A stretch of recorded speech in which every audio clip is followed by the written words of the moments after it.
today? I'm good. I'm good. The weather's good. It's Memorial Day weekend. How are Yes, awesome. Well, for everyone joining us, thank you again for joining us. I'm Taylor with Beauty Queens Galore, the pageant resource, and we're joined by the beautiful Miss DC USA 2024, Kleo Torres.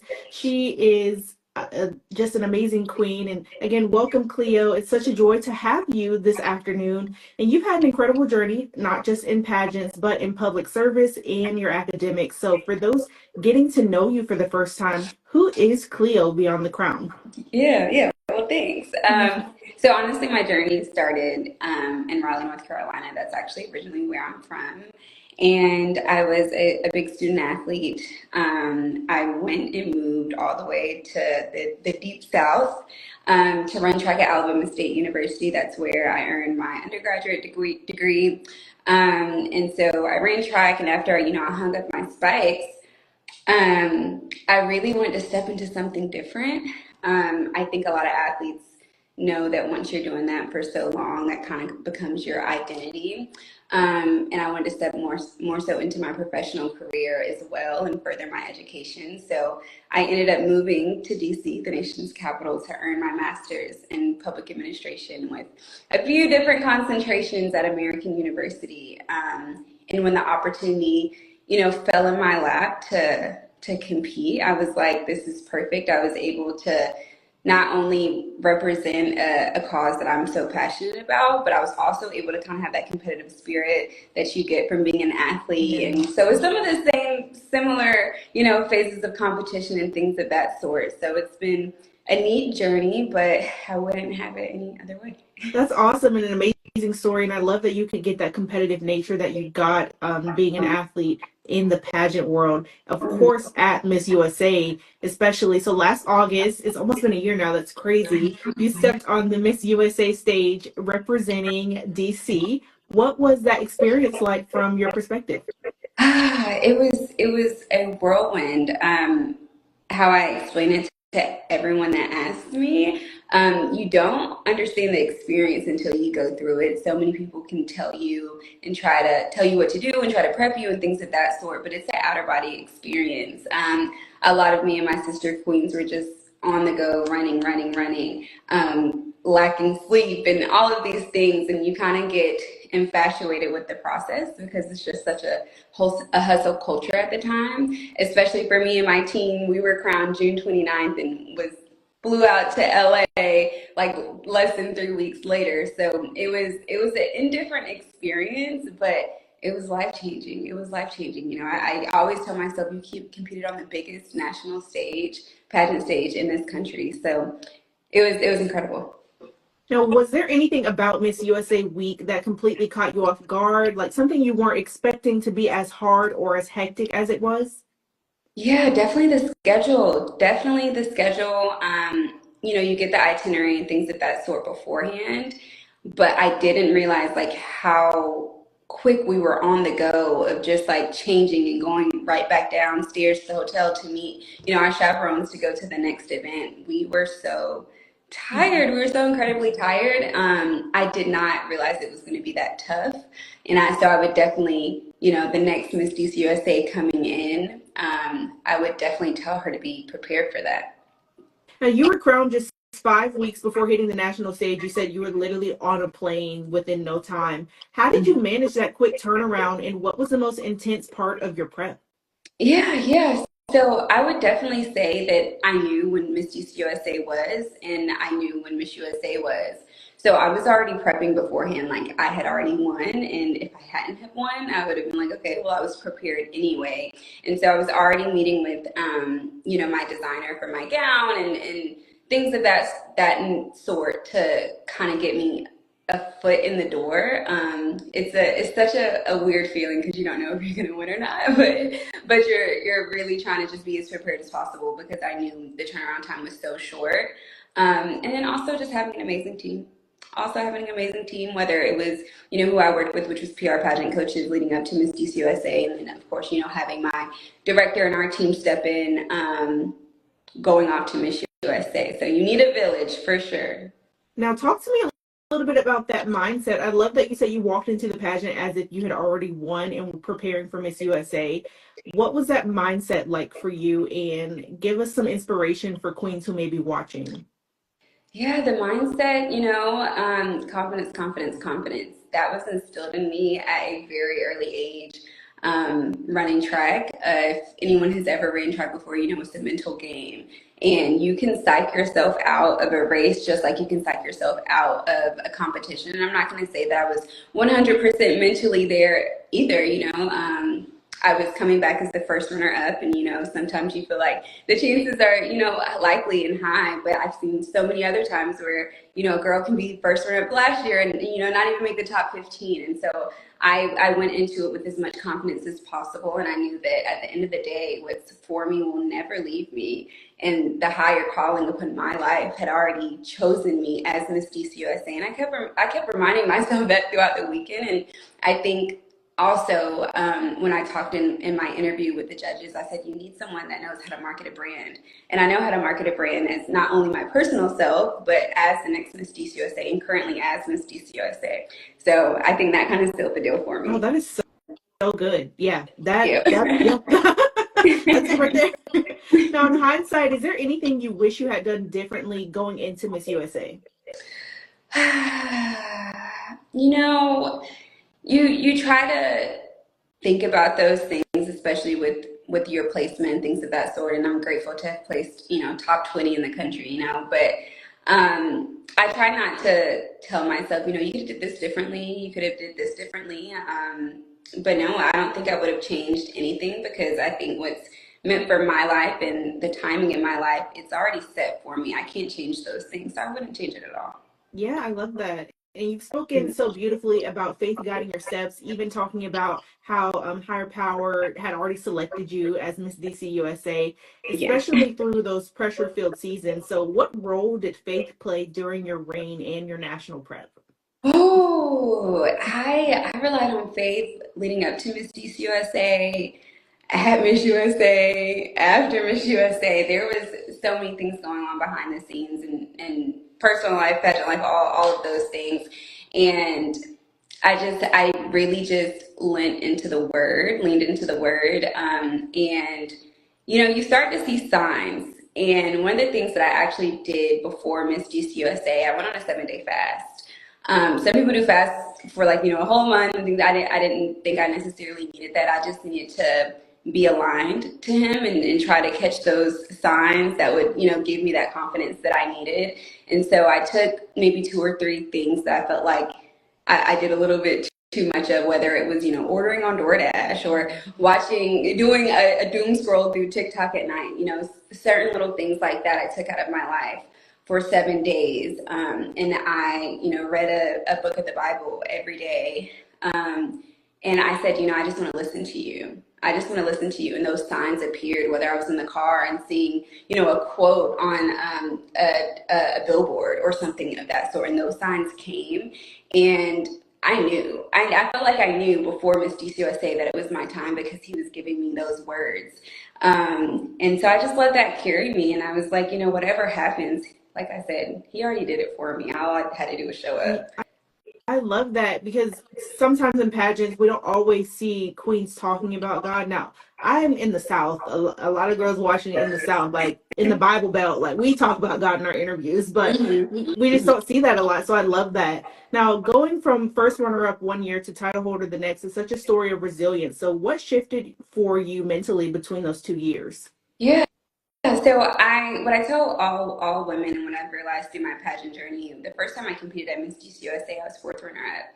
And the next time I came back, I was first runner up. And then the third time, I clearly hit one. But what shifted for me is that I knew that regardless if I won or if I lost, it was a privilege to go back to the drawing board and learn more about this industry and put the best version of myself on the line, whether that was social media, whether that was public speaking, whether that was, polishing my platform and showing the judges and the audience that I'm ready for the title. And so that was mainly my focus all throughout the years that I had competed. I think when I was top 5, I was just happy to be top 5. Ooh, and then I'm going to go back to the drawing board and let's see where I can go. And so even being first runner up is such an indifferent feeling that I don't think a lot of people talk about. It's like you're so close, but it feels so far because it's two people, and you're like, what did she do that I didn't do?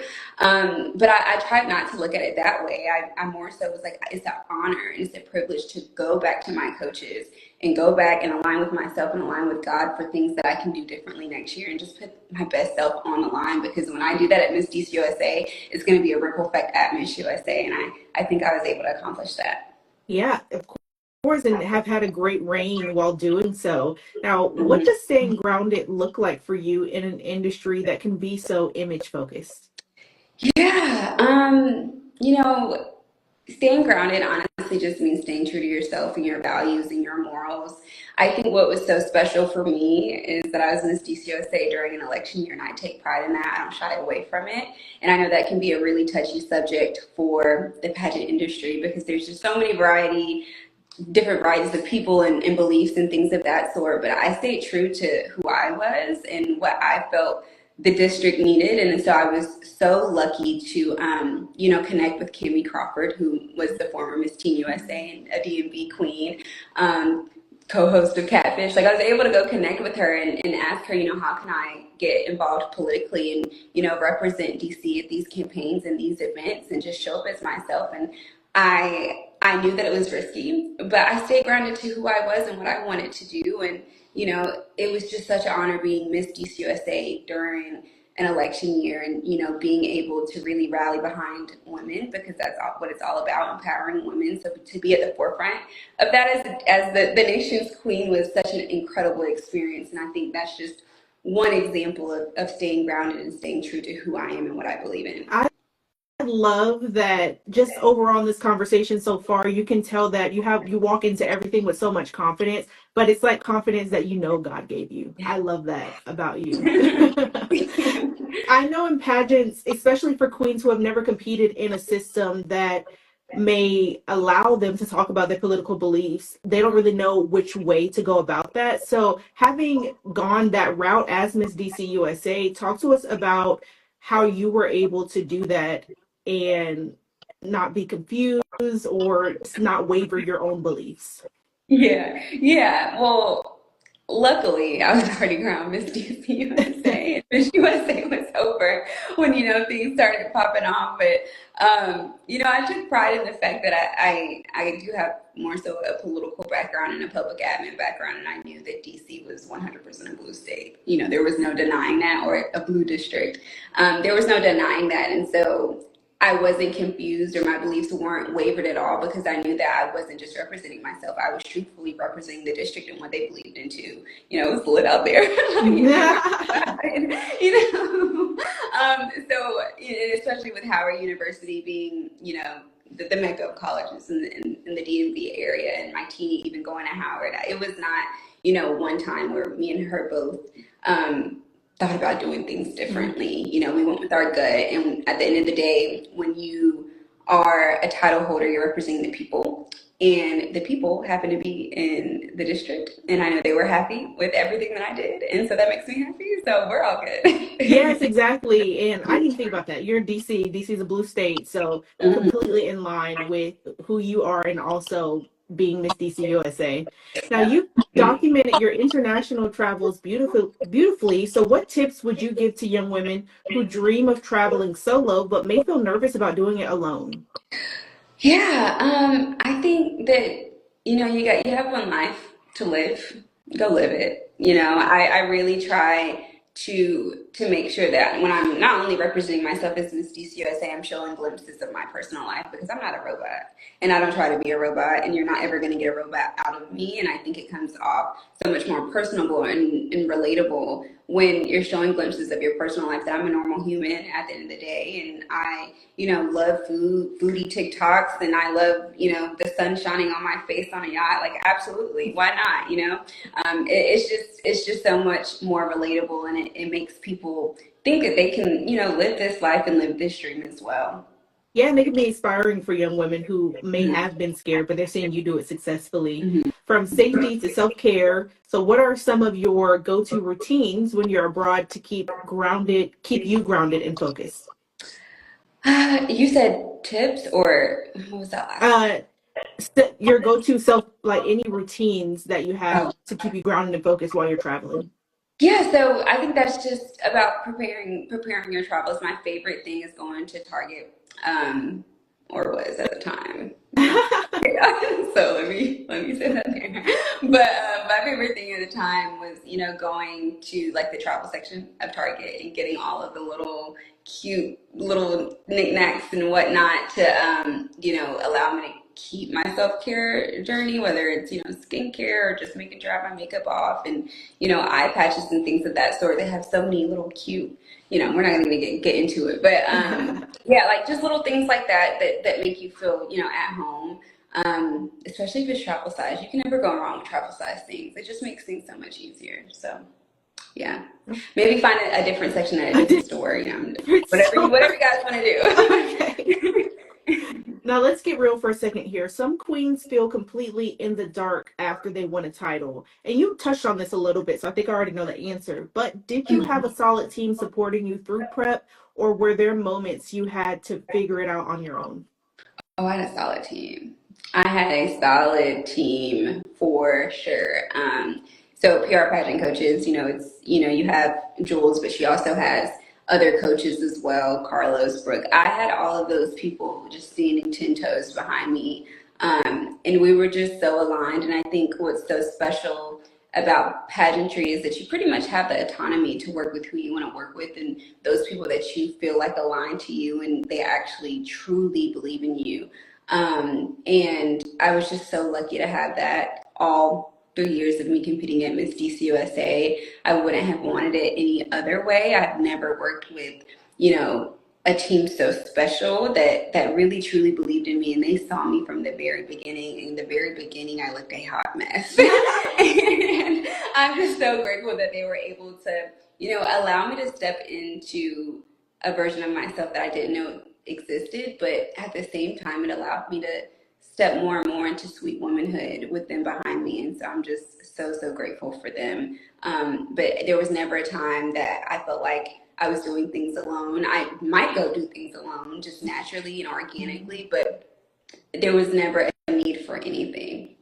That's awesome. And I love that you mentioned when you first started competing, you looked a hot mess because I think so many of us can relate to that. Like just not having a set of eyes on you when you're making these decisions, whatever it be, wardrobe or makeup.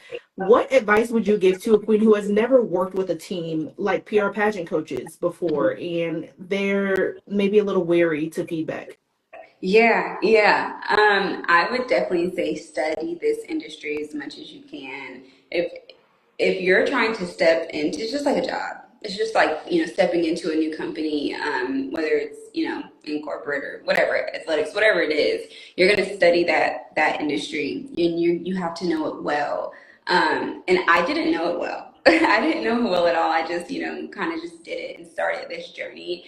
But I would definitely spend a lot of time, especially with social media booming in this era, use it. Like I had so many queens that I looked up to that gave me that inspiration and that I was able to not mimic everything that they did, but it just gave me an idea of what, a title holder looks like. I don't think it's a one size fits all. You can't be like that. But I definitely had queens that I was just getting so much inspiration from. And, whether you're doing small things like just looking at, different YouTube videos and things of that sort, learn the industry. So when you step into it, you're not blindsided. And that's the best advice that I can give is, do your research like you're interviewing for a job. Yeah, that's great advice. Now, as you hand off your crown soon, what do you hope the next Miss DC USA walks into the role knowing? It's what you make it. It's truly what you make it. I think that what I love so much is, my team is Chelsea Chambers. She's Miss DC Teen USA. We are so aligned. We clearly have like about a 10-year age gap, but we're so aligned with each other and we truly make we get together and we make this journey so incredible for ourselves. Like the resources that you have at your fingertips it's insane. It's truly insane. And you don't think that you think you need all of these things to make a reign so special, but you don't. You just need yourself. You might need a laptop. And I think what me and Chelsea was able to do, I'm in corporate. So, I had a platform. I told my Miss USA sisters this. I had a platform called Zoom Info where I was able to type in all of the contacts of companies, whether it was social media managers, marketing managers, or directors, or social impact, any employees or whatever of any company in this country. And I was able to reach out to them directly to get my appearances going. And so I kind of handled those heavy hitter appearances throughout the reign. And then also Chelsea being at Howard, she's nonstop appearances at school, and it kind of works out that way. So I can, go there, and then when we have like those heavy hitter ones, I can schedule that for me and my teenie as well. So it's been such a great, rewarding journey. And like I said, it's what you make it, and use the resources at your fingertips. Use Google, use Zoom Info. A lot of people don't know about Zoom Info, but the corporate girlies know, so it's been great. And I hope the next Miss DC USA, uses those same resources to put herself in the forefront of the district. And I love that you mentioned your teen as well, because as a miss, your teen is like your bestie the entire year. Talk to us about how important is that relationship between teen and miss? It's so important. It's so important. I think of my teenie like she's not a child, but I think of children, and children, they're sponges. They soak up everything when there is someone older, or a mentor in front of them. And though she can be a mentor to other people, I feel like that I'm kind of in that role where I can also be hers. And so I knew that coming in, and I do a lot of, social impact work with children in general. So I knew that me and my team, whoever it was going to be, I was hoping we were going to, be together. I love her. But I knew that stepping into the role, that I was going to be that example for her. And we kind of bounce off of each other. She's so intelligent and so smart and so beautiful. I love her. But yeah, it's so important, and it makes things so easy. When I have an appearance, I let her know, and if she can make it, she can make it, and then vice versa. And that's how you really get things going. And the friendship and the relationship is forever. Yeah. It's forever. It's beyond the crown and the title. And I love that you mentioned just doing appearances together, and really just being best friends helps with your chemistry down to the smallest things, like in a photo shoot when you're like posing together. Those things really help. So that's something for the next Miss DC USA to look forward to as well. As a title holder and someone who's been in the industry, what would you love to see more of from pageant platforms like ours, or pageant blogs in general, whether that be content, support, or representation, because we're always looking to grow? That's a good one, because I feel like you guys do a great job. Sometimes when I go come across like the blog pages and some of the fan pages, you don't even know who's behind them. They curate. You guys all curate content so well, and I'm so appreciative of it. Especially as a title holder, so I don't even know what advice I would give, because I think you guys do a great job. I would say maybe getting more into people's personal platforms. Yeah. I think sometimes when I was before I was a title holder, sometimes I didn't really know what girls were passionate about, because sometimes it is very easy to get caught up in just social media looks and fashion and glitz and glam. But the social impact piece really does matter, because that's what you're going to be talking about in front of people throughout your reign. They're going to be like, oh, so what's your platform? And then you go straight into it, other than looking gorgeous and beautiful and things of that sort. So I'd probably say a little bit more towards, the social impact of the title. Okay, perfect. We'll keep that in mind when we are planning our next interviews. Now, what message do you want to leave with young women who are scared to start because they think they don't look or don't fit the pageant mold? Yeah, that's a tough one, because I definitely, when I started out, I thought it was a one size fits all type of industry until, you continuously do research. I would say, you miss 100% of the shots that you don't take. One of my favorite quotes. Just get out there and do it. And at the end of the day, I know that even on the flip side of things, and people come in and like ask me to judge now, you can 100% bet on the girl who's going to be the most relatable, and that's going to be herself, and that isn't trying to fit a mold of something that she's created in her head from, you know, history on, you know, what a pageant queen is and what that looks like for some people. You can recognize it immediately when a girl is just herself and she's not trying to fit into this mold, because a one size fits all is a boring type of situation. And I think one of my favorite queens, that clearly went on to win Miss Universe very recently is Arbany. She was so, not only just so beautiful, but she was one of the first people that I saw really step outside the box with her fashion, which is, you know, hard to teeter that line of, you know, wanting to look professional, but also wanting to have your sense of style, you know, integrated with being a title holder, and just being yourself. And so I think that people can recognize that easily when you're just being you. And I try to just be Cleo, and it's worked out so far. So Yeah, Arbany is a great example. I love Arbany too. Like I'm obsessed with her. Knowing everything you know now, what's one thing you wish you knew before your first pageant? to make sure my shoes match my skin Oh, tone. what? Oh, yeah. OMG. I'm like, because nowadays when I look at a pageant girl, it doesn't have like the long, elongated look at the bottom. I'm like, oh, I get it. I get it now. And so, like, my very first pageant, oh my gosh, like I said, it was a hot mess. But on maybe the heavier side of things, um, I wish I would have not have thought that it was a one size fits all type of industry. I go back to that a lot because it was hard for me to find myself. At first, I was like, how do I be authentically me without, you know, not looking like the part for the title? I struggled with that at first. Stepping into the industry, but I wish I would have, you know, I could have told myself like, girl, just be you. Just be you. Being myself has gotten me so far and has allowed me to build so many connections and resources when you're just being you. You're just relatable.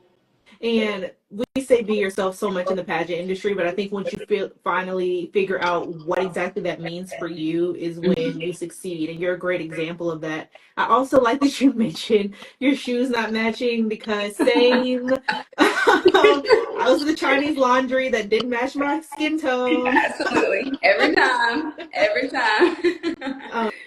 So now we're gonna do a fun game of this or that. I'll give you two Okay. options and you tell me which one, and we'll do them kind of spitfire, okay? Okay. Cool. Sneakers or stilettos? Stilettos. Crown or sash? Sash. Faith or fate? State competition nerves or national competition pressure? State competition nerves. Volunteer day or a glam photo shoot? That's hard. That's hard, but I'm always probably gonna go with something leaning towards an appearance to get out in front of people. On stage question or interview? On stage question. A dress with or without a slit?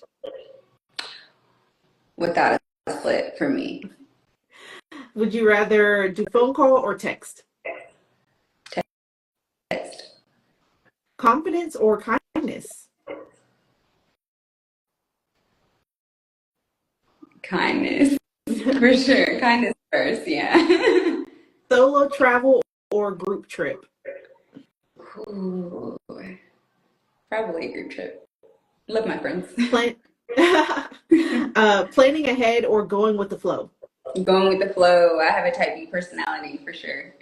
And last one, personal stylist or dress yourself? Dress myself every time. All right. Well, Cleo, thank you so much for allowing us to get to know who you are and your journey to Miss USA today and just get to know the core of who Cleo is. Do you mind sharing with us how we can stay connected to you for the rest of your reign and after? Yes. Yes, of course. Well, thank you for having me. 100% for sure. You can continue to follow my personal page at Torres Cleo, which is my last name, TorresKleo. And then, of course, my title holder page at Miss DC USA. Awesome. Thank you so much. We wish you the best of luck in all of your endeavors and the rest of your reign. Oh, thank you. Thank you so much for having me.